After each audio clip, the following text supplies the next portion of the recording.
I've spent years investigating claims of paranormal activity, and I've developed a healthy dose of skepticism along the way.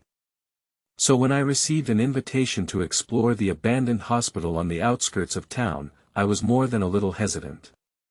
The locals had whispered tales of strange noises and unexplained events, but I figured it was just small-town gossip.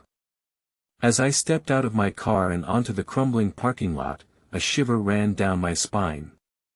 The building loomed before me, its once white walls now stained with grime and neglect. I took a deep breath, grabbed my equipment, and pushed through the creaking front doors. The air inside was stale and heavy, like a physical presence that pressed against my skin. I began to set up my gear, trying to shake off the feeling of unease. My audio recorder, motion detectors, and cameras were all standard issue for any serious paranormal investigation.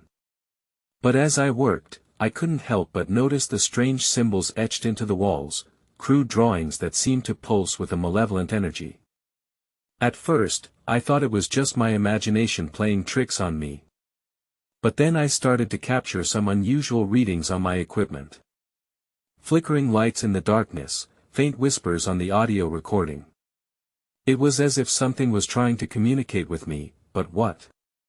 As night began to fall, I decided to conduct a solo EVP session, attempting to record any voices or sounds that might be lurking just beyond our perception. The room grew quiet, the only sound my own ragged breathing. And then, it happened. A low, raspy voice whispered in my ear, "Get out while you still can."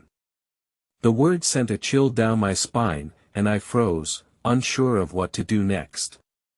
It was as if something had awakened, something that didn't want me there.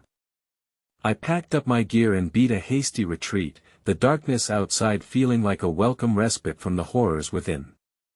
As I drove away from that forsaken place, I couldn't shake the feeling that I'd left something behind, something that was still waiting for me, patiently whispering its malevolent intentions in the abandoned corridors of that accursed hospital.